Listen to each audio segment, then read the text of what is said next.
नमस्कार दर्शक बंधु आपण मानक स्वागत करछि अभय टॉक शो रो एक नूतन अध्याय को मो अभयपति।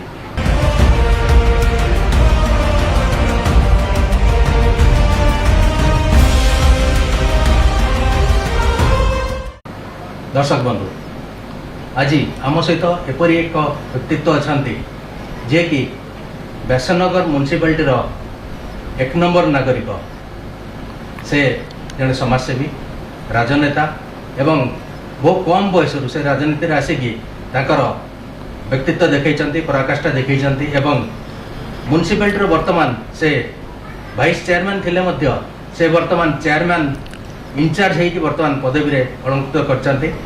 तीन थर से म्युनिसिपालिटी जीतिकी जाइछन्ति एवं प्रथम से वाइस चेयरमैन पदवी रे अलंकृत होई वर्तमान ताकर हैट्रिक चली वर्तमान से चेयरमैन पदवी रे वर्तमान इंचार्ज होगी रही। तेणु आउ विलंब करवानी सीधा सड़क पाखक जावा से आउ कहीं नुहति आमर अति प्रिय सुभाष बड़। नमस्कार स्वागत करछि आपनको अभय टॉक शो को। केमिति अछन्ति आपण? आपनको नमस्कार। निश्चित भाव आज आपणक अभय टॉक शो को आसी निश्चित भाव बहुत खुशी बहुत भल अच्छी आप भल थे बोले भगवान कतरे मु प्रार्थना करुँची। 26टी वार्ड को लेकिन म्युनिसिपालिटी गठित जहाँकि विगत दिन में एनएसी था एवं पॉपुलेशन जहाँकि बढ़ला बर्तमान म्युनिसिपालिटी के कन्वर्ट है। एबे म्युनिसिपालिटी राजनीति किभली चलछि? निश्चित भाव आप जहाँ पचारुंट राजनीति मु भावुची जिते पूर्व सरकार थिले मुझे दीदी थर भाइस चेयरमैन थी एबे जो दायित्व नेनी मु भावुची राजनीति एबे मु शिखुची छात्र नेता हिसाब छात्र नेता हिसाब से राजनीति को आसिकी आज ये पहुँची हेले से राजनीतिटा कौन मुझे जापारूनी गोटे पूर्व सरकार थिला से मोटे वाइस चेयरमैन हिसाब से जी कम कर दायित्व जो प्रथम नागरिक हिसाब से चेयरमैन थी से दायित्व नहीं मुझे सहयोग साहय करूँ व्यासनगर उन्नति विकास हेले जो मुझे दायित्व नेनी एबी मु राजनीति जानची जो मो सरकार नाई मो एमएलए नहांती हेले मु मोर गोटे बॉडी स्वतंत्र बॉडी विजु जनता दल बॉडी अच्छी हेले राजनीति टिके फरक हम हेले भी से मैनेज करी केमती व्यासनगर सहर उन्नति हम विकास हम व्यासनगर सहर सर सुंदर हम समस्त की नहीं चलुची। म्युनिसिपालिटी 26+1 चेयरमैन को मिसई आपण पाखे केते वर्तमान काउंसिलर अच्छा? मो पाखे 19 जन अच्छा। मेजोरिटी आपंकर अच्छी वर्तमान बॉडी से मेजोरिटी अच्छी 19 जन को लेकिन समस्त की नहीं चलुची 19 जन मो पाखे अच्छा से बॉडीटे मत से साहय सहयोग आज अनस्था जो समय है से अनस्था से पूर्व चेयरमैन जी थे से कटिले मत से पदपति में बसी। पूर्व चेयरमैन जी थे से संगीता पिंगुआ थे आदिवासी महिला जड़े से कहीं हठात आपणकर तो दीदी थर बर्तमान आप वाइस चेयरमैन थे से तो ठीक ठाक चलता सरकार तरफ तापर कौन है कहीं म्युनिसिपालिटी चेयरमैन पदवीटा को जन आदिवासी महिला करते एक्चुअली शुणु माने सेटा आम हाथ नाला से जो मैंने विधायक रहिले एवं सरकार रहा से चिंता कले विधायक से अशोक बल थे बीजेडी हाँ निश्चित से चिंता करेंगे कौन भल जदि आदिवासी महिला पूर्व हो से चिंता करते जड़े आदिवासी महिला देने जे समस्त साहय सहयोग नहीं कि सहर विकास और उन्नतिमूलक कार्य करियो बोली।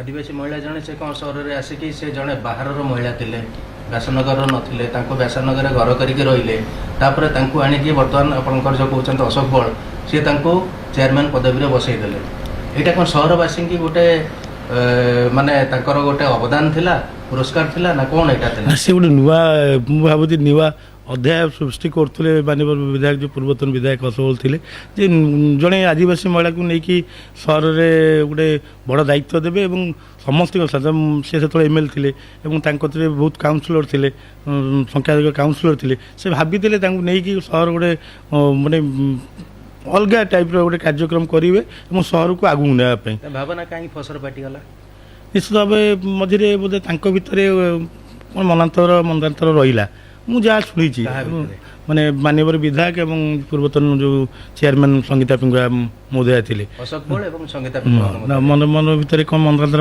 रहा जहाँफल आम मैंने हैरान हो मुझे फेस करनी एक्चुअली काउंसिलर सब फेस कले कहीं विधायक तो आनी कैंडिडेट करते सहर को लेकिन बहुत आगू जाइथानी कहीं 2 वर्ष 2.5 वर्ष भितर एमती भर मनांतर मंतार रहा भर कौन रहा एक्चुअली मुझे भर को जाइनी हेल्ले निजक भी दुख लगे आम गोटे पदपदवी प्रथम थर भाइस चेयरमैन थी सेकेंड थर भाइस चेयरमैन से भी पूर्वतन विधायक असबल करते जो आम भाविलु जड़े आदिवासी महिला को आणिकी सहर को आगू नापी से भर डिस्टेंस है जहाँफल आम से फेस करूँ प्रथम तो संगीत भल कम करते निजी फिल्ड वर्क करते फिल्ड को जाकि सब जिन तदारख करते एमती कौन हो गला पुणी मझे ना एक्चुअली कौन है शुणु मु गोटे भाइस चेयरमैन मत सी मत भाई डाकती हेल्ले मत के कौ सबू क्षेत्र में मत के सामिल कले जहाँ म्यूनिसिपालिटी पचारे तापर काउंसिलर माने भी जो मीटिंग कल माने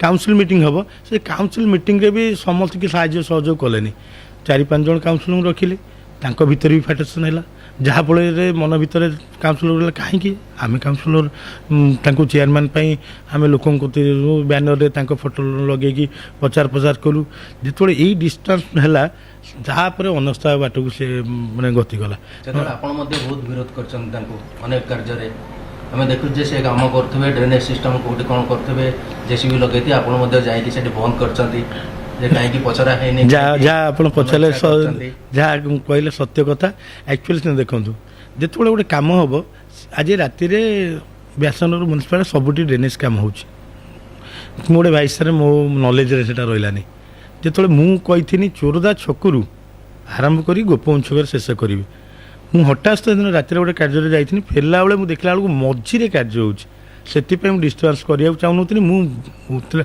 बाहरला चेयरमैन हजबैंड थे 4-5 जन काउंसिलर थे से विरोध करनी मुझे जे एक्चुअली आम जो डिस्कसन कराई जे गोटे साइट रू प्रथम आरंभ कर शेष करेंगे आप मझीरे कहीं कर मन इच्छा कार्य करते मन इच्छा कार्य एवं ता सहित मुझे भावुची भगवान को पाखे गोटे कथा भावुची से ग्रेटनेस रहा भीतर जे प्रथम थर आसिले गोटे चांद देला विजु जनता दल चांद अहंकार अहंकार रहा जहाँफल क्या पचारे काउंसिलर बाहर ठिया तांकर वार्डर समस्या नहीं कि जो बाहर ठिया ऑफिस के अलाउ करते यही बढ़िया ग्रेवनेस एवं समस्त की आम स्टाफ माने बाहर अधघंटे घंटे फाइल धरिकी एक्चुअली समस्त की नहीं चलना पड़ो भगवान गोटे पदपदी को गोटे आशीर्वाद दी थे चांस दिए से चांस को से माने से मिस कले से ग्रेवनेस रखिले प्लस समस्त सहित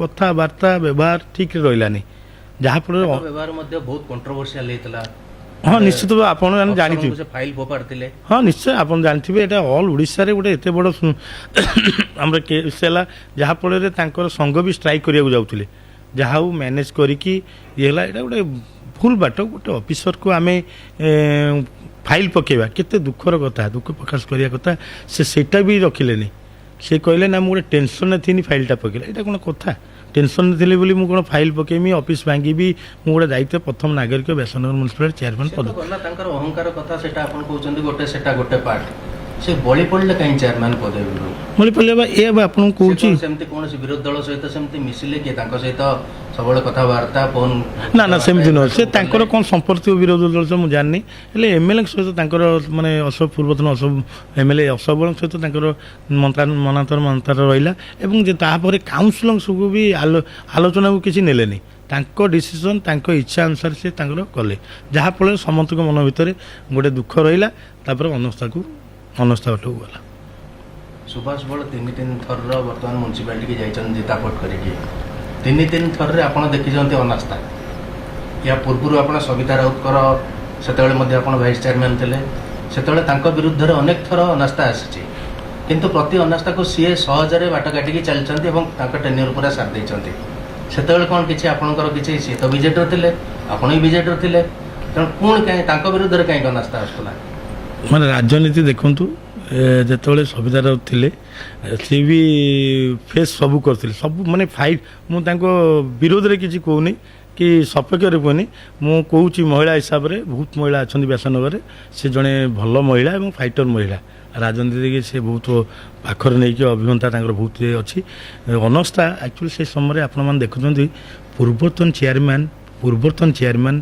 पूर्वतन काउंसिलर बहुत सीनियर लोक थे से प्रथम थर वाइस चेयरमैन थी मोर अभिज्ञता नाला 2013-14 मसीहा कथा आपन कहूँ से 2018-19 पर्यंत मुझे जो मैंने सीनियर लोक रही भर से डिस्पांस है कि सवितार तो या करना सवितार या करना मुझे बड़ी पड़ा जाऊनी निश्चित भाव भगवान गोटे आशीर्वाद देला जे से कंटिन्यू 5 इयर्स कले जो मैंने भी सहयोग करते जो मैंने भितर जो सीनियर भाई मैंने थे पूर्वतन चेयरमैन 2 जन थे वंदिता परिड़ा छोट राजनेता नुह कि सरोजिनी बल नुह कि तपन नायक मायधर नायक ना मायधर मल्लिक एवं आमर तपन साहू ये मैंने सीनियर लोक थे तार भितर कौन डिस्टेंस है आम जो प्रथम थर मुझे 2013-14 वाइस चेयरमैन समस्त की नहीं चलिया पड़ा मत मुझे बसती और सवितार कदे बसी मुझे चाहूनी से मैंने एकाठी होकर सहर कार्य जहाँ भी अच्छी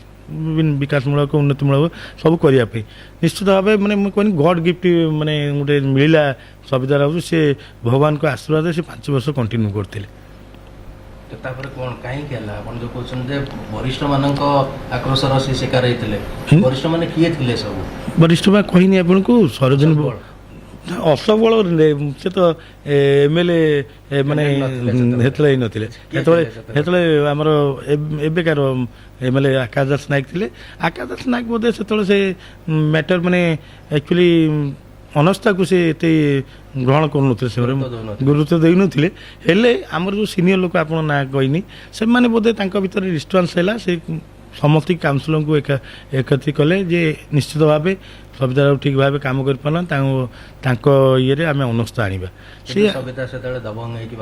ना निश्चित भाव से कहनी जड़े फाइटर लेडी से जमी आम वंदिता परिड़ा अच्छा सरोजिनी बल अच्छा से गोटे जड़े फाइटर लेडी कहने कौन डायनामिक लेडी से सबकि कार्य करेंगे आज भी आम दलर जिला सभापति कर समस्त सुसंपर्क रखी निश्चित भाव समस्त आशीर्वाद साहाय्य सहयोग से 5 वर्ष कंटिन्यू करते सुभाष पल जड़े युव नेता पूर्व देखीचु सुभाष बल गोटे फोन डाकरा 200 पिला ठिया जाती सुभाष बलकर वर्तमान राजनीतिक स्थिति कौन अच्छी मु तो आपण मैंने जानी मु आमर विजु जनता दल मु अच्छी एवं समस्त साहाय्य विजु जनता दलर वरिष्ठ नेतृमंडली कर्मी साहाय्य सहयोग मुझे दायित्व नहीं आप जानी मो जीवन में 97 छात्र नेता आज आपण माध्यम मोर सहरवासी कहूँ चाहूँगी मु 2013 कंटिन्यू 2 थर काउंसिलर 2 थर वाइस चेयरमैन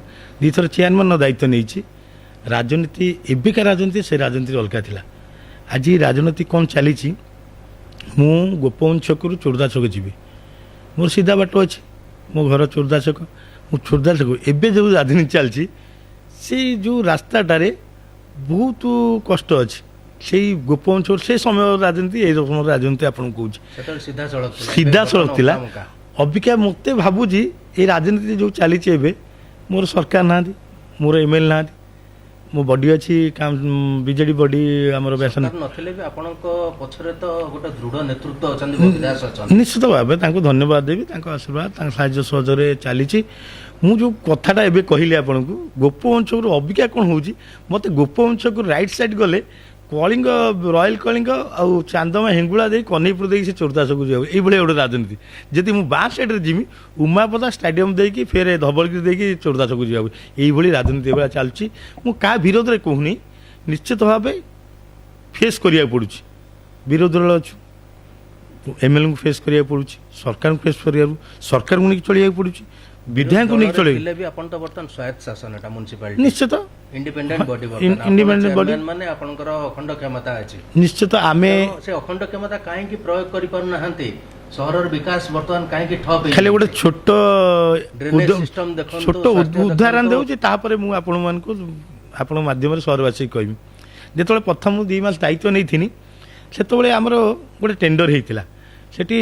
एक्चुअली आमे सब आलोचना हला जोटी इमरजेंसी अछि किए 10 लाख ना किए 15 लाख ना 20 लाख ना जी मो काउंसिलर भाई माने मो विरोध रे थिले 5 जण सी ऑब्जेक्शन कले जोटी चेयरमैन दायित्व अच्छे चेयरमैन करें जे 26 नंबर वार्ड रे 5 लाख टे एक्सट्रा देवा कथा दे पारे से समय मुझे एक्सट्रा देली से कलेक्टर कतर से गिभांस देले कहीं समान न हो कि कहीं से अधिक अधिक तांको मन इच्छा कर मन इच्छा करनी जो वार्ड रे समस्या देखिकी से दिखाई 50-60 से विषय जानिथुल सेतेबेले जे आपण केवल बीजेपी वार्ड जोडा से एकरे ना ना ना सेटा भूल कथा सेटा भूल कथा सेटा गोटे लड़ाई है आप जानते काउंसिल मान धारणा देले एक्चुअली जोटा 50-60 वर्ष नियम नथिला सेठी नियम बाहला 312 धारा समस्त समान हम जहाँफल से फेर आलोचना है कि आम्भे एवं मु एवं आम्भे माने सब आम एग्जीक्यूटिव अफिसर आम जेईएमई सब आलोचना कलु कहीं फेर से आलोचना है काउंसिलर सहित ना सामान भाव सब वार्ड कौन सामान भाव सब वार्ड कार्य अच्छी कि केबे कार्य नहीं बहुत वार्ड बड़ बड़ वार्ड अच्छी ताको समस्या इमरजेंसी अच्छी करिया पड़ो आपन कहले ड्रेनेज सिस्टम कौन 2026 दायित्व 2025 दायित्व नहीं कि 2026 है ड्रेनेज कौन ये 2025-26 समस्या अच्छी आज 40-50 वर्ष है पूर्व सरकार आप जानी आप वरिष्ठ सांबादिक आप जाजपुर कौन ओडिशा आपको जानते आप जानी पूर्व सरकार 618 कोटी गोटे प्रोजेक्ट करता एवं सर्वे भी होता जी सर्वे करते सी भी 50 लाख नहीं थे टोटाल सुरा सिस्टम हम पानी जाकि गंडानाल पास हम एवं किछि पानी आमर प्लांट को सप्लाई हम आ जो खराब पानी सेटा आमर गंडानाल छाड़ा हेल्ला हो पारानी आज 2.5 वर्ष है सरकार है जो मैंने जो नेता दायित्व ने आमर 2013 रे ये प्रोजेक्ट आसला ये प्रोजेक्ट पूर्व सरकार जो वर्ष बड़े पूर्वतन विधायक से प्रोजेक्ट है बहुत 8 वर्ष तलु प्रोजेक्ट ना ना 8 वर्ष सरकार ना ना 8 वर्ष प्रपोजाल दिखाई 2023 रे पैसा 8 कोटी टका आसला जे आमर फेज वाइज फेज काम हम जे 10 कोटी काम है तापर फेर 20 कोटी आसू कि 50 कोटी यही फेज फेज काम कर सरकार करते जो 2023 8 कोटी आईला 2024 निर्वाचन है आज चेंज है सरकार चेंज विधायक भी चेंज होती भारतीय जनता पार्टी मानवर विधायक आकाश दास नायक अच्छा आम सहित मीटिंग करूँ एबे जो 2.5 वर्ष है एबे भी यही सरकार देती 1,25 लाख समुदाय 9 कोटी 25 लाख 2023 एवं मिसिकी 9 कोटी 25 लाख अच्छी आमर टेंडर हम बोली मानवर विधायक बसी 6 थर मत डाकी एडीएम बस एग्जीक्यूटिव अफिसर बस जो मैंने ये ड्राइंग करते माने डीपीआर करते से डीपीआर फाइनाल हो पानी आज मु आपण माध्यम सहरवासी कहमी जदि 9 कोटी 25 लाख ड्रेन होने आमर प्रथमे मान्यवर विधायक घर पाखे आपण मैंने देखुवे आंठिए पानी रोच किए भी चेंज करें ड्रेन होने आम रईट सैड्र उमापदा दे 4 नंबर 3 नंबर 2 नंबर नहीं कि 5-6टी वार्डर समस्या दूर हम एक आम गोशला छकरे आउ गोटे ड्रेन हबार अच्छे से पैसा ड्रेन हेने आम 4-5टा भावुची कौन प्रोब्लेम हो डॉक्यूमेंट्स जहाँफल असुविधा सम्मुखीन होती आप देखुं वर्षा लगातार मसे रहा डॉक्यूमेंटर प्रॉब्लम ना ऑफिसर कर्मचारी को नहीं कि एवं काउंसिल ना ना ना चेयरमैन को नहीं प्रॉब्लम ना ना प्रोब्लेम मु करी मते भी माननीय विधायक आपण मैंने जानी थे सरोवर गोटे कार्यक्रम आमर सहर मुख्य से डिक्लेयर करते मंचर कहते विधायक जे मोर बंधु चेयरमैन सुभाष अच्छा मु डेभलपमेंट कांड विरोध करी मो स्टाफ केबे माने यहाँ भूल करूना स्टाफ डेली नहने भी मासर थर अजे जाकि डिपार्टमेंट बसिकी करी भी सब कागज पत्र मु बोधे यही ड्रेनेज मु बोधे 200 खंतर साइन कली ना आपण बर्तमान गोटे आम माध्यम सहरवासी की कहे कि ये प्रॉब्लमटा केबे सॉर्ट आउट हम कहीं आउ प्राय 8-10 मास पर पुणी निर्वाचन म्यूनिसिपालिटी आसो तेणु ता पूर्व एटा सॉर्ट आउट किसी हम आपण मैंने पुणी जो भोट पाई जी लोक निश्चित कौ कथा नहीं कि लोक तो आपको ये क्वेश्चन पचार शुणु एवं आपण माध्यम मुझे सहरवासी कहमी आम असुविधा कौटा बेसी फेस करोटा वर्षा दिन जहाँकि आमर घर द्वार है सब पाचेरी करदे पानी आउ निष्कासन हो पानी पानी आउ जापारूनी जहाँफल सहरवासी आज नुह पूरा 40-50 वर्ष ये असुविधार सम्मुखीन होती जिते जो मैंने दायित्व बड़ दायित्व रोच जो नेता नेतृमंडल रोच दायित्व ଯେଉଁମାନେ ଚେୟାରମ୍ୟାନ୍ ରହୁଛନ୍ତି ଯେଉଁମାନେ କାଉନସିଲର ରହୁଛନ୍ତି ତାଙ୍କୁ ନେଇ ଏଇ ସମସ୍ୟାକୁ ଦୂର କରିବେ। ଯଦି ସେମାନେ ଯଦି ନ ଚାହିଁବେ ଏ ସମସ୍ୟା ଦୂର ହେବନି। ମୁଁ ଆଜି ଆପଣ ମାଧ୍ୟମରେ କହୁଛି ସହରବାସୀଙ୍କି ମୁଁ ଗୋଟେ ଟେମ୍ପୋରାରୀ ଦାୟିତ୍ୱ ନେଇଛି 2 ବର୍ଷର। ମୁଁ ସବୁ ସାହାଯ୍ୟ ସହଯୋଗ କରିବି। ମୋତେ 100% କାଉନସିଲର ବହୁତ ଭଲ କାଉନସିଲର ଅଛନ୍ତି, ସାହାଯ୍ୟ ସହଯୋଗ କରୁଛନ୍ତି, ଷ୍ଟାଫ୍ ବି ବହୁତ ଅଛନ୍ତି। ସେମିତି ତ କହିବିନି ସମସ୍ତେ ଭଲ ବୋଲି, ସମସ୍ତେ ସାହାଯ୍ୟ ସହଯୋଗ କରୁଛନ୍ତି। ବିଧାୟକ ଆପଣଙ୍କୁ ସାହାଯ୍ୟ କରୁଛନ୍ତି ନା? ନିଶ୍ଚିତ ଭାବେ ଯେତିକି ସାହାଯ୍ୟ କରି କରୁଛନ୍ତି, ଭିତରେ କ'ଣ ରାଜନୀତି କରୁଥିବେ ମାନେ ହେଲେ ମୋର ବନ୍ଧୁ ମାନେ ବିଧାୟକ ତ ଆପଣଙ୍କର ସ୍କୁଲ ବେଳର ବନ୍ଧୁ, ତେଣୁ ମୁଁ 30 ବର୍ଷର ସାଙ୍ଗ। କାହିଁକି ଆପଣ ସାହାଯ୍ୟ କାହିଁକି ନେଉନାହାନ୍ତି? ନା ମୁଁ ନିଶ୍ଚିତ ମୁଁ ସବୁବେଳେ ଆଲୋଚନା କରୁଛି ଏଇ କାମ କଲେ ସହରର ଉନ୍ନତି ହେବ। ମୁଁ ଆଜି ସହରବାସୀଙ୍କୁ କହିବି ମୋର 2ଟି ବଡ଼ ପ୍ରୋବ୍ଲେମ୍ ଅଛି। ଗୋଟେ ହେଉଛି ଡ୍ରେନେଜ୍ ପ୍ରୋବ୍ଲେମ୍, ଗୋଟେ ହେଉଛି ମେଡ଼ିକାଲ ଯେଉଁ କଲେ ମାନ୍ୟବର ବିଧାୟକ ଆମ ପାନ୍ଥିଆଗତରେ ଗୋଟେ ମେଡ଼ିକାଲ ଆବଶ୍ୟକତା ଅଛି ଏବଂ ବସ୍ ଷ୍ଟାଣ୍ଡର ଆବଶ୍ୟକତା ଅଛି ଏବଂ ଗୋଟେ ବଡ଼ ମଶାଣିର ଯାହା କିଛି କିଛି ପଇସା ପୂର୍ବ ସରକାର ସମୟରେ ଅଛି। ଆଜି ଆପଣଙ୍କ ମାଧ୍ୟମରେ କହିବି ମାନ୍ୟବର ବିଧାୟକ ମଶାଣି ତ ବର୍ତ୍ତମାନ ଗୋଟେ ଇଲେକ୍ଟ୍ରିକ ଶ୍ମଶାନ ହବା ବୋଲି ଆସିଛି ପଇସା, ସେଟା ପଡ଼ି ପଡ଼ିକି ବୋଧେ ପଳେଇଲାଣି କି କ'ଣ? ନା କୋଟିଏ 20 ଲକ୍ଷ କି 21 ଲକ୍ଷ ଟଙ୍କା ଥିଲା ସେତେବେଳେ ଯେତେବେଳେ ପୂର୍ବତନ ବିଧାୟକ ଥିଲେ ଅଶୋକ ବଳ। ସେହି ସମୟରେ ଆମର ଥାନା ପଛରେ ଗୋଟେ ପ୍ରୋଜେକ୍ଟରେ ଆମେ ଯାଇଥିଲୁ, ଶୁଭ ବି ଦିଆଯାଇଥିଲା। ସେଟା ଆମେ ଭାବୁଥିଲୁ ସେଇ ଗୋଟେ ଗଡ଼ିଆ ରହିବ, ଇଲେକ୍ଟ୍ରିକ୍ ମଶାଣି ହେବ, ହେଲେ ସେଇ ପଇସା ଥୁଆ ହେଇଛି ଏପର୍ଯ୍ୟନ୍ତ। ଯେଉଁଟା କାହିଁ ହବାର ଅସୁବିଧା କ'ଣ? କିଛି ନାହିଁ, ଯେତେବେଳେ ପରିବର୍ତ୍ତନ ହେଲା, ସରକାର ପରିବର୍ତ୍ତନ ହେଲା, ବିଧାୟକ ବି ପରିବର୍ତ୍ତନ ହେଇଛନ୍ତି। ବିଧାୟକ ଚାହିଁନି ଆଜି ବିଧାୟକଙ୍କ ହାତରେ ସବୁକିଛି ଅଛି, କାରଣ ବିଧାୟକ ହେଉଛନ୍ତି ସରକାରଙ୍କର ଡବଲ ଇଞ୍ଜିନ୍ ସରକାର। ବିଧାୟକ ବି 2ଟା ଦାୟିତ୍ୱ ନେଇଛନ୍ତି, ଯୋଜନା ବୋର୍ଡର ଅଧ୍ୟକ୍ଷ ଅଛନ୍ତି ଏବଂ ତା ସହିତ ବିଧାୟକଙ୍କର କୋଉଠି ତାଙ୍କର ଟିକେ ପ୍ରଶ୍ନ ଆସିବା କଥା। ବର୍ତ୍ତମାନ ପ୍ରପୋଜାଲ ପାସ୍ ହେଇକି ପଇସା ସାଂସନ ହେଇଯାଇଛି, ଚେୟାରମ୍ୟାନ୍ ଚାହିଁଲେ ବର୍ତ୍ତମାନ ସେଟା ଇମ୍ପ୍ଲିମେଣ୍ଟ କରିପାରିବେ ନା। ଶୁଣନ୍ତୁ ଆକ୍ଚୁଆଲି କାହିଁକି ନା ମୁଁ ତ ସବୁବେଳେ କାଗଜପତ୍ର ଆମର ଅଫିସରଙ୍କୁ କହିଛି, ଯେଉଁଠି ଯାହା ହେଉଛି ଆପଣ କଲେକ୍ଟର ମିଟିଂ ହୁଅନ୍ତୁ, PD ମିଟିଂ ହୁଅନ୍ତୁ, କି ADM ଡାକୁଛନ୍ତି ADM ମିଟିଂ ହୁଅନ୍ତୁ, ମିଟିଂରେ ଆପଣମାନେ ଯାହା ବି ଆମର ପ୍ରପୋଜାଲ ଅଛି ସହରର ବିକାଶ ଆଉ ଉନ୍ନତିମୂଳକ କାର୍ଯ୍ୟରେ ଆମେ ସବୁ ଡକୁମେଣ୍ଟସ୍ ଦିଅ। ସ୍ଲୋ ହେଇଯାଉଛି, ଯେଉଁଟା ସ୍ପିଡ୍ ହେବା କଥା ଏବେ ସ୍ଲୋ ହେଇଯାଉଛି। ମୁଁ ଆକ୍ଚୁଆଲି ଫାଇଟ୍ କରିକି ଚାଲିଛି, ସରକାର ନାହାନ୍ତି।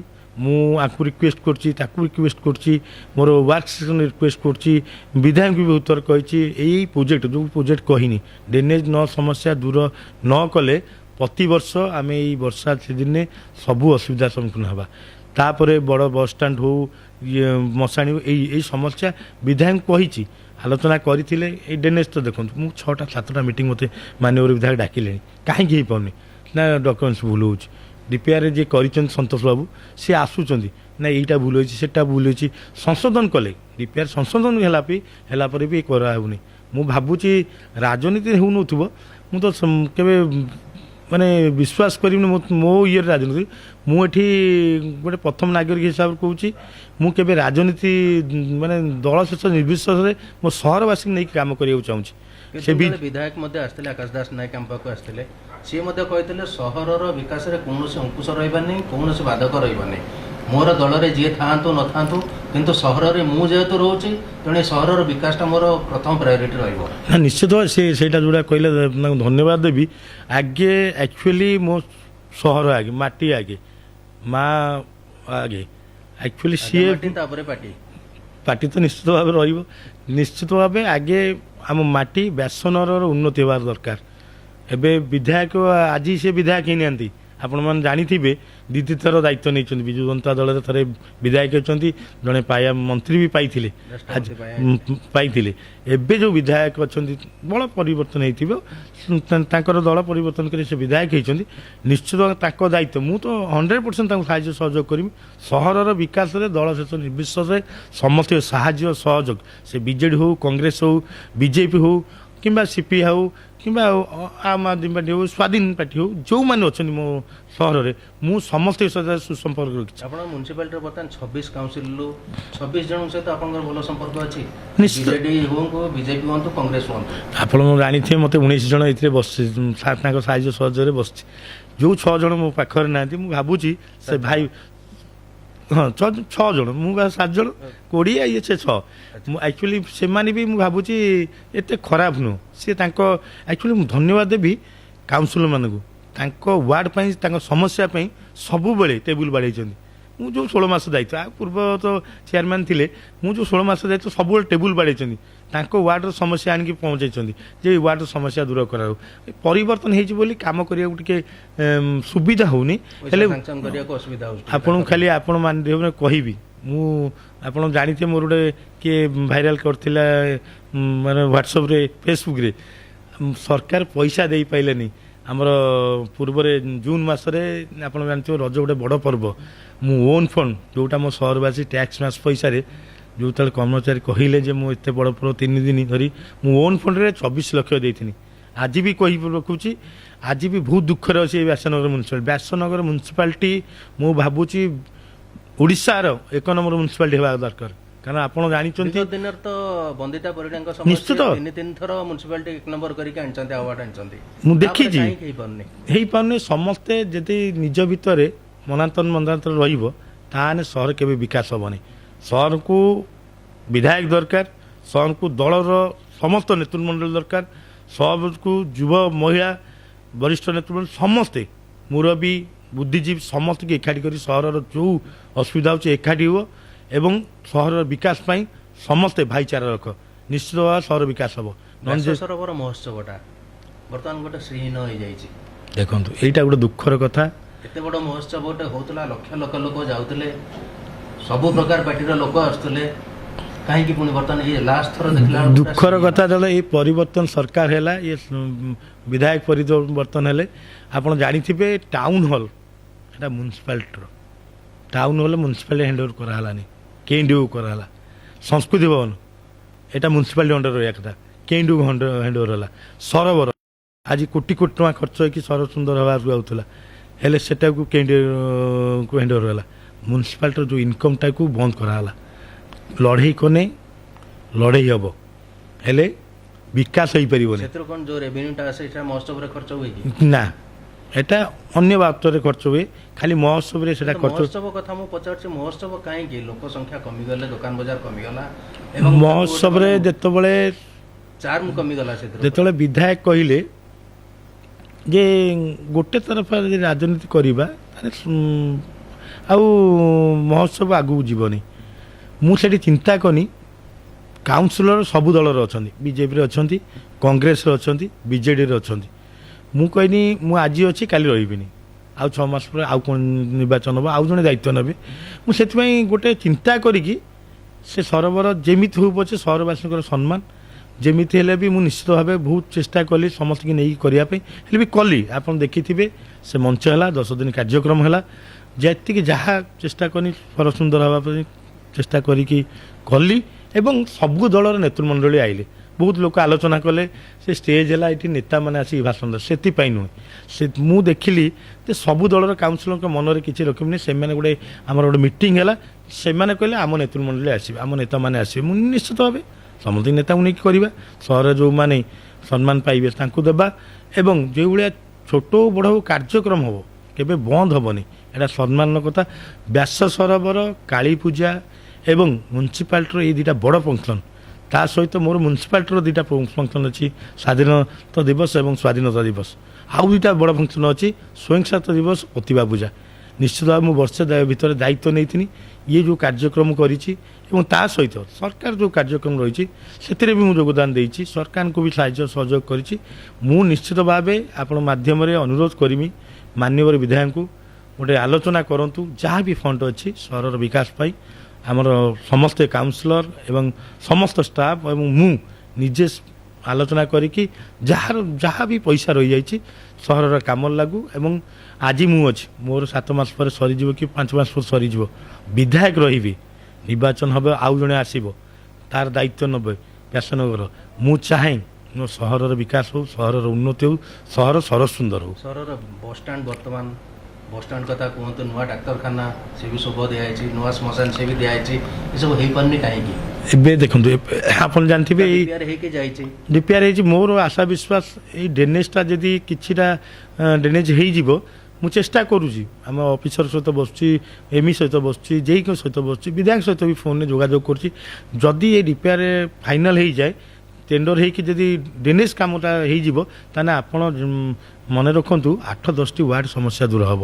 ଏବେ ତ ମୁଁ ଭାବୁଛି ଏବେ ଯେଉଁ ମେଡ଼ିକାଲ ଏବଂ ଷ୍ଟାଡିୟମ ଯେଉଁ ଶୁଭ ଦିଆହେଇଛି ମୁଁ ଭାବୁଛି ଏଇ ବର୍ଷେ 2 ବର୍ଷ ଭିତରେ କମ୍ପ୍ଲିଟ୍ ହେଇପାରିବନି, ଯାହା ହେବ 2028 ଶେଷ କିମ୍ବା 2029 ପର୍ଯ୍ୟନ୍ତ। ଏବେ ଏପର୍ଯ୍ୟନ୍ତ କାମ ଆରମ୍ଭ ହେଇନି।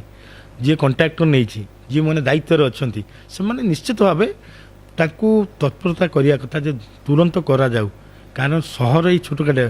ଆଜି ବ୍ୟାସନଗର ସହର ହେଉଛି କଳିଙ୍ଗନଗର ଶିଳ୍ପାଞ୍ଚଳର ମୁଖଶାଳା। ଆଜି ଜିଲ୍ଲାର ଯଦି ରାଜଧାନୀ କହିବ ବ୍ୟାସନଗର ସହର। ମୁଁ ଆକ୍ଚୁଆଲି ଫାଇଟ୍ କରୁଛି, ମୁଁ ଲଢ଼େଇ କରୁଛି। ଏବେ ମୋର ସରକାର ନାହିଁ, ମୋର MLA ନାହାନ୍ତି। ଆପଣ ସରକାର ଯେତେବେଳେ ଥିଲା ସେତେବେଳେ DMF ଫଣ୍ଡ ଗୁଡ଼ା ସବୁ ପଳାଉଥିଲା ଅଲଗା ଜାଗାକୁ, ନା ସେଟା ବାହାରକୁ ପୁରା ପଳାଉଥିଲା, ବ୍ୟାସନଗର ବାହାରକୁ ପଳାଉଥିଲା। DMF ଫଣ୍ଡ କାହିଁକି ବ୍ୟାସନଗରରେ କିଛି ପଇସା ଆସିଲାନି, କିଛି କାମ ହେଲାନି? DMF ଫଣ୍ଡ ଦେଖନ୍ତୁ, ଯେତେବେଳେ ଯେଉଁ ନେତାମାନେ ଥିବେ, ଯେଉଁଠି ଅଧିକ ଦରକାର ହେଉଛି ଆବଶ୍ୟକ, ଯେଉଁ MLA ଥିବେ ସିଏ MLA ମାନଙ୍କର ଦାୟିତ୍ୱ DMF ଫଣ୍ଡ ଆଣିକି ସହରରେ ଉନ୍ନତି କାମ କରିବେ, ବିକାଶମୂଳକ କାମ କରିବେ। DMF ଫଣ୍ଡରେ କାମ ହେଇଛି, ସରୋବରକୁ ଆସିଛି, ଟାଉନ ହଲକୁ ଆସିଛି। DMF ଫଣ୍ଡରେ କାମ ହେଇଛି। ଆମର ଟାଉନ ହଲ୍ କେଉଁ ସମୟରେ ହେଇଥିଲା? ସେ ସରକାର ସମୟରେ। ସଂସ୍କୃତି ଭବନ କେଉଁ ସମୟରେ ହେଇଥିଲା? ସେ ସରକାର ସମୟରେ। ଆମର ସରୋବର କେଉଁ? ସେ ସରକାର ସମୟରେ। ଆଜି ପରିବର୍ତ୍ତନ ହେଇଛି। DMF ଫଣ୍ଡ କାହିଁକି ଏ ସରକାର କ'ଣ DMF ଫଣ୍ଡ ପଳେଇଲାନି କି?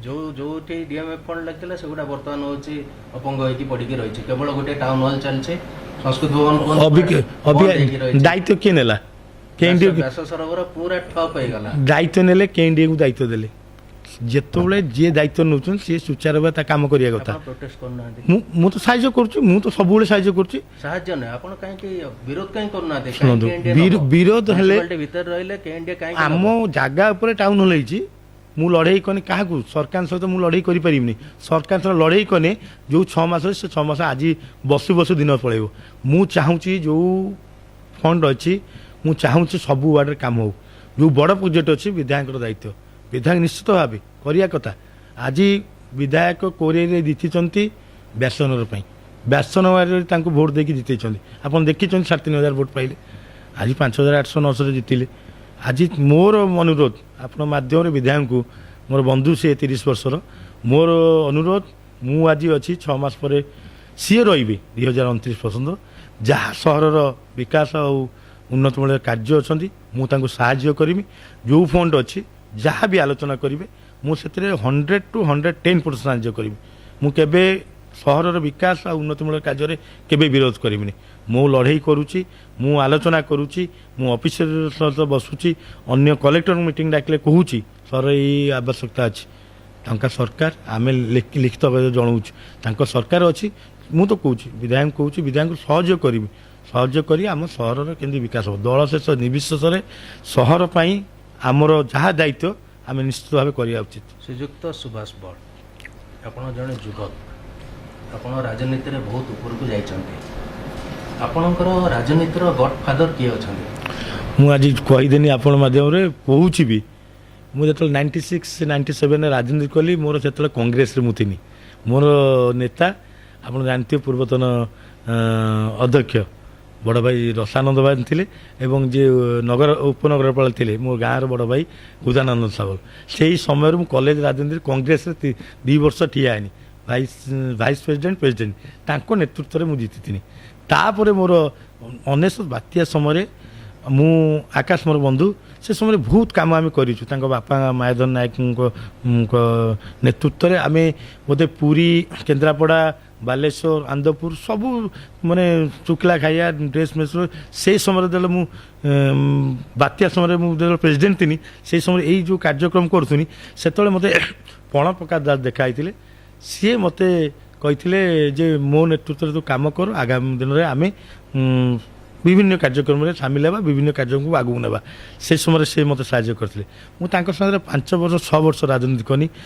ଯେତେବେଳେ କଲେଜ ମୋର ସରିଗଲା 2001ରେ, ତାଙ୍କ ପ୍ୟାନେଲରେ ମୁଁ 5 ବର୍ଷ ଜନତା ଦଳ, 5 ବର୍ଷ ମୁଁ ପ୍ରଣପ୍ରକାଶ ଦାସଙ୍କ ନେତୃତ୍ୱରେ 5 ବର୍ଷ ଅନକଣ୍ଟେଷ୍ଟ କରିଥିଲି BN କଲେଜକୁ। ଯେତେବେଳେ 2004ରେ ଅଶୋକ ଦାସ ହାରିଗଲେ, ସଚିତ ଆମେ ଜିତିଲେ, 2005-6ରେ ସେ ପଳେଇଲେ ଟାଉନକୁ। ତାଙ୍କ ଏରିଆର କାର୍ଯ୍ୟକ୍ରମ ଥିଲା, ସେହି ସମୟରେ ସେ କାର୍ଯ୍ୟକ୍ରମ ରହିଲେ। ତାପରେ ନେତୃତ୍ୱ ଆଇଲେ ଆମର ପ୍ରୀତିରଞ୍ଜନ ଘଡ଼ାଇ 2026ରେ। ସେ ସମୟରେ ମୋତେ ଦାୟିତ୍ୱ ଦେଲେ କଲେଜରେ। ମୁଁ 5 ବର୍ଷ ତାଙ୍କର ବି ଅନକଣ୍ଟେଷ୍ଟରେ ପ୍ରେସିଡେଣ୍ଟ ଜିତେଇଥିଲି। ତାପରେ ସେ 2009ରେ ବିଧାୟକ ହେଲେ ଆମର ପ୍ରୀତି ରଞ୍ଜନ ଘଡ଼େଇ, ତାଙ୍କ ନେତୃତ୍ୱରେ ଯୁବ ନେତା ଆନି ଛାତ୍ର ନେତା ଆଣିଥିଲି।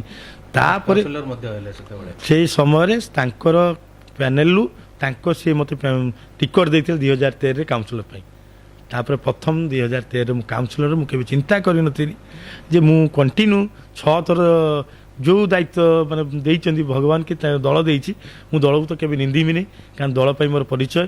ମୋ ନେତା ଗଣପ୍ରକାଶ ଦାସ ହୁଅନ୍ତୁ କି ପ୍ରୀତିରଞ୍ଜନ ଘଡ଼େଇ ହୁଅନ୍ତୁ କି ଅଶୋକ ବଳ ହୁଅନ୍ତୁ, ଯେଉଁ ସମୟରେ ତାଙ୍କ ପାଇଁ ମୁଁ ପଦପତି ବି ପାଇଛି, ସେଇ ଦଳ ଆଜି ଦୁର୍ଭାଗ୍ୟ ପରିବର୍ତ୍ତନ ହେଇଛି, ହେଲେ ଦଳକୁ ମୁଁ କେବେ ନିନ୍ଦିବିନି। ତାଙ୍କ ଆଶୀର୍ବାଦରେ ଆଜି ପହଞ୍ଚିଛି।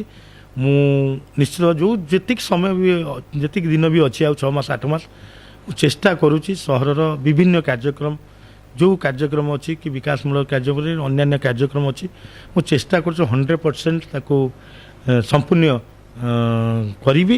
ଏବଂ ମୁଁ ବି ସବୁ ନେତୃତ୍ୱ ମଣ୍ଡଳୀ କି ଅନୁରୋଧ କରିବି, ସବୁ ଦଳର ମାନେ ତାଙ୍କ ସାହାଯ୍ୟ ସହଯୋଗ ନେଇକି ଆଉ 7 ମାସ କାର୍ଯ୍ୟକ୍ରମ କରିବି। ତାହା ସହିତ ମୁଁ ମାନ୍ୟବର ବିଧାୟକଙ୍କୁ ବି ଅନୁରୋଧ କରିବି, ଯାହା ବି ଫଣ୍ଡ ଅଛି ମୁଁ ବି ତାଙ୍କ ସହିତ ଆଲୋଚନା କରିବି।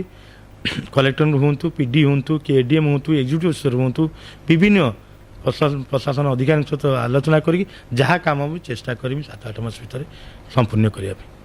ଗୋଟେ ଆମେ ଆପଣଙ୍କର ଗୋଟେ ଭିଡ଼ିଓ ଦେଖୁଥିଲୁ, ଆପଣ ବିଧାୟକ ଆକାଶ ଦାସ ନାୟକ ଆପଣମାନଙ୍କର ଗୋଟେ ଫ୍ରେଣ୍ଡ ସର୍କଲ ଗୋଟେ ଭୋଜି କରୁଥିଲେ, ସେଠି ଆପଣ 2 ଜଣ ଧରାଧରି ହେଇଥିଲେ। ଆପଣ ସେଠି କହୁଥିଲେ ଆକାଶ ମୋର ବନ୍ଧୁ, ଆକାଶ ସହିତ ମୁଁ ସବୁବେଳେ ଅଛି। ମାନେ ଏଇଟା ଆଗାମୀ ଦିନରେ କିଛି ତାର ପରିଭାଷା କିଛି ଚେଞ୍ଜ ହେବ କି? ନା ଶୁଣନ୍ତୁ, ସେମିତି କିଛି ଯୋଜନା ରଖିଛନ୍ତି କି? ନା ସେମିତି ନୁହଁ। ଶୁଣ, ରାଜନୀତି ଗୋଟେ ପାର୍ଟ ଆଉ ବନ୍ଧୁ ଗୋଟେ ପାର୍ଟ। ମୁଁ ଆକ୍ଚୁଆଲି 96ରେ ମୋର +2 ଫାର୍ଷ୍ଟ ଇୟର ବନ୍ଧୁ ସିଏ। ମୁଁ ତା ମାନେ ପରିବାର ସହିତ ଜଡ଼ିତ, ମାନେ ମା ହୁଅନ୍ତୁ କି ମଉସା ହୁଅନ୍ତୁ, ତାଙ୍କ ପରିବାର ସହିତ ଜଡ଼ିତ। ଆଜି ତ ରାଜନୀତି, ସିଏ ତ ରାଜନୀତି କଲେଜରେ କରୁନଥିଲେ ମାନ୍ୟବର ବିଧାୟକ, ସିଏ କଳାକାର ହେବାକୁ ଚାହୁଁଥିଲେ, ସେ କଳାକାର ଲାଇନ୍ ବି ଯାଇଥିଲେ।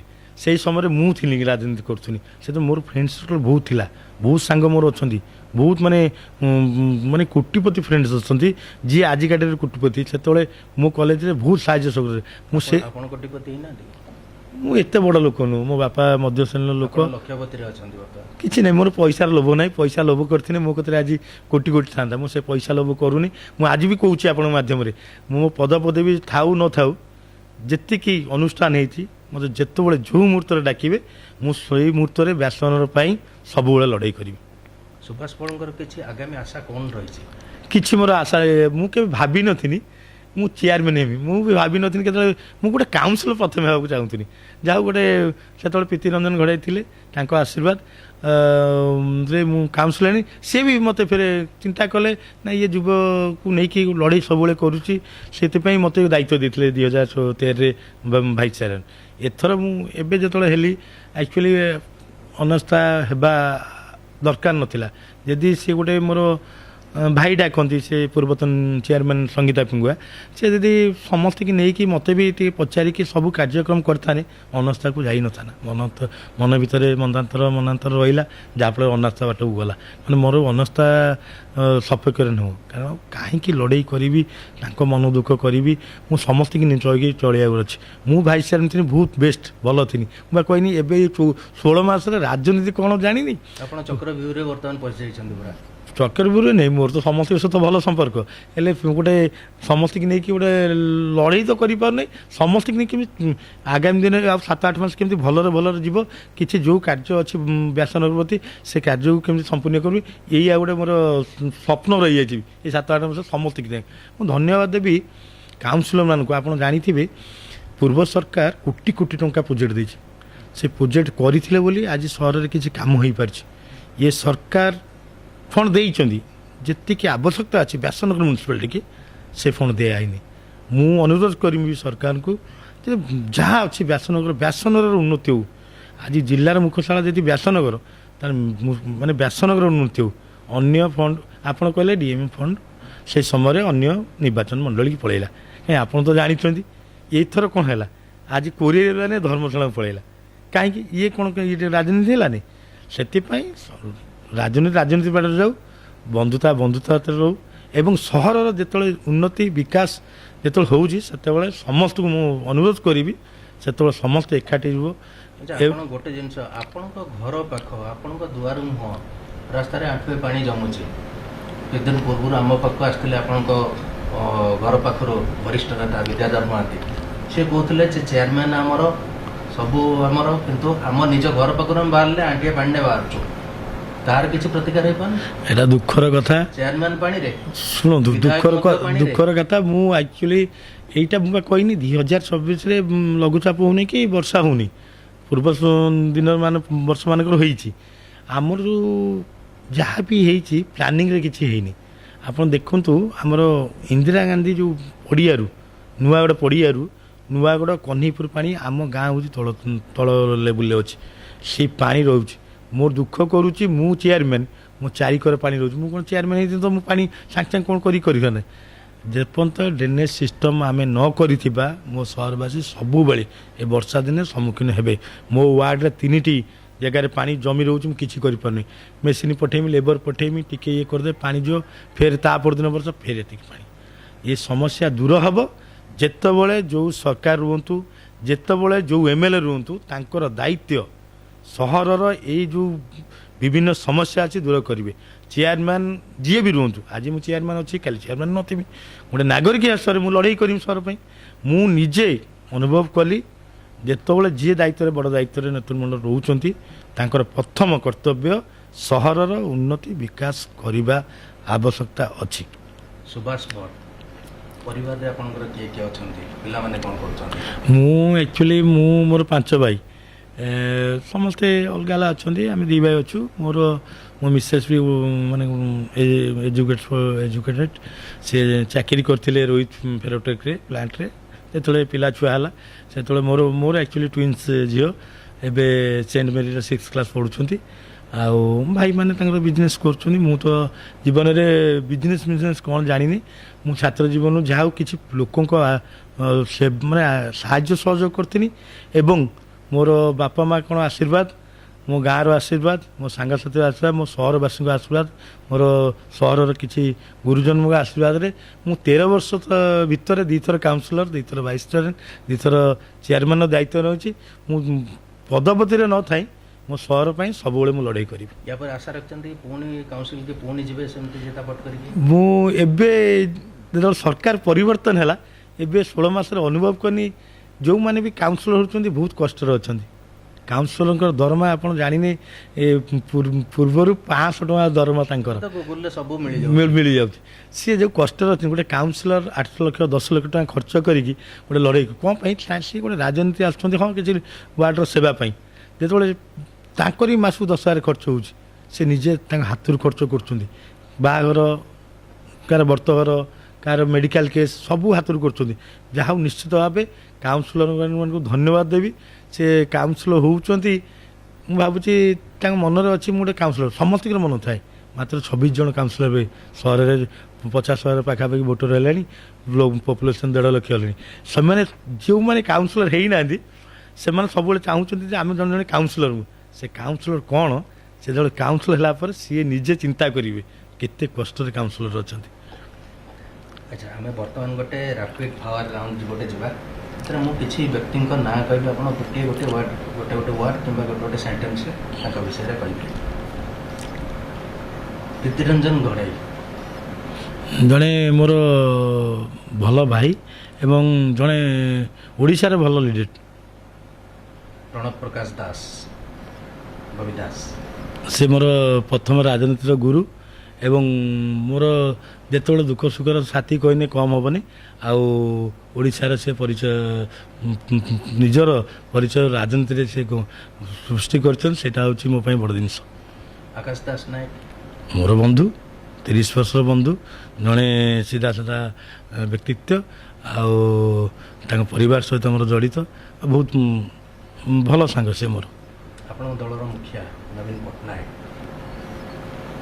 ମୁଁ ଭାବୁଛି ଓଡ଼ିଶା ନୁହଁ, ଇଣ୍ଡିଆରେ ଜଣେ ଭଲ ଲିଡର, ଜଣେ ଭଲ ମୁଖ୍ୟମନ୍ତ୍ରୀ, ପୂର୍ବତନ ମୁଖ୍ୟମନ୍ତ୍ରୀ ଏବେ ଅଛନ୍ତି, ଜଣେ ମୁଖ୍ୟମନ୍ତ୍ରୀ ହିସାବରେ ଇଣ୍ଡିଆରେ ପରିଚୟ ସେ ତାଙ୍କର ସୃଷ୍ଟି କରିଛନ୍ତି, ଯାହାକି ଆଜି ଓଡ଼ିଶାବାସୀ ଝୁରୁଛନ୍ତି।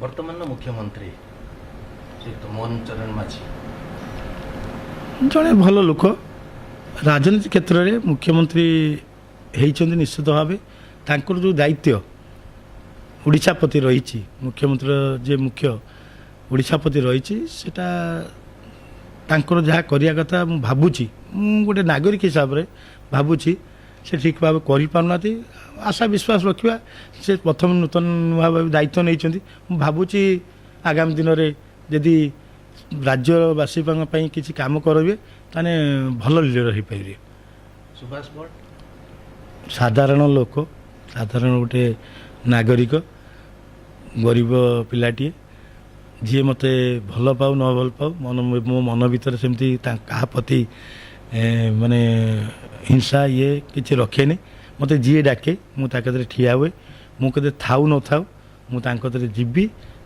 ମୁଁ ସବୁବେଳେ ମୋ ସହରବାସୀଙ୍କ ପାଇଁ ଅଛି ରହିବି ବହୁତ ବହୁତ ଧନ୍ୟବାଦ ଆପଣ ଆଜି ଆମ କାର୍ଯ୍ୟକ୍ରମକୁ ଆସିଲେ ଆମ ସହିତ ଅନେକ ଆପଣଙ୍କର କଥା ସେୟାର କଲେ ଏବଂ ସହରର କିଭଳି ଉନ୍ନତି ହେବ ସେ ବିଷୟରେ ମଧ୍ୟ ଆମ ସହିତ ପୁଙ୍ଖାନୁପୁଙ୍ଖ ଭାବରେ ଆଲୋଚନା କଲେ ଆମେ ଆଶା କରୁଛୁ ସହରର ଯେଉଁଟା ମୁଖ୍ୟ ଡ୍ରେନେଜ ସମସ୍ୟା ସେଇଟା ଦୂର ହେଇଗଲେ ପ୍ରାୟ ସମସ୍ୟାର ଅଧା ସମସ୍ୟା ଦୂର ହେଇଯିବ 100%। ସେଇଟା ଉପରେ ଆପଣ ଅଧିକା ଫୋକସ୍ କରିବେ ବୋଲି ଆମେ ଆଶା କରୁଛୁ ଆଗାମୀ ଦିନରେ ଆପଣଙ୍କର କାର୍ଯ୍ୟପନ୍ଥା ନେଇକି ଆପଣଙ୍କର ଆଗାମୀ ଭବିଷ୍ୟତ ମଧ୍ୟ ଜନସାଧାରଣ ନିର୍ଦ୍ଧାରଣ କରିବେ ତେଣୁ ତାହା ଉପରେ ଅଧିକା ଫୋକସ୍ କରିବେ ବୋଲି ଆମେ ଆଶା ରଖୁଛୁ ବହୁତ ବହୁତ ଧନ୍ୟବାଦ ନମସ୍କାର ଆପଣଙ୍କୁ ବହୁତ ବହୁତ ନମସ୍କାର ଦର୍ଶକ ବନ୍ଧୁ ଆଜି ଏହି କାର୍ଯ୍ୟକ୍ରମକୁ ଆମେ ଏଇଠି ଶେଷ କରୁଛୁ ପୁଣି ଆଗାମୀ ଅଧ୍ୟାୟରେ ଆଉ ଜଣେ ଅତିଥିଙ୍କ ସହ ଆପଣଙ୍କ ସହିତ ପୁଣି ଦେଖା ହେବ ବହୁତ ବହୁତ ଧନ୍ୟବାଦ ନମସ୍କାର ଜୟ ଜଗନ୍ନାଥ।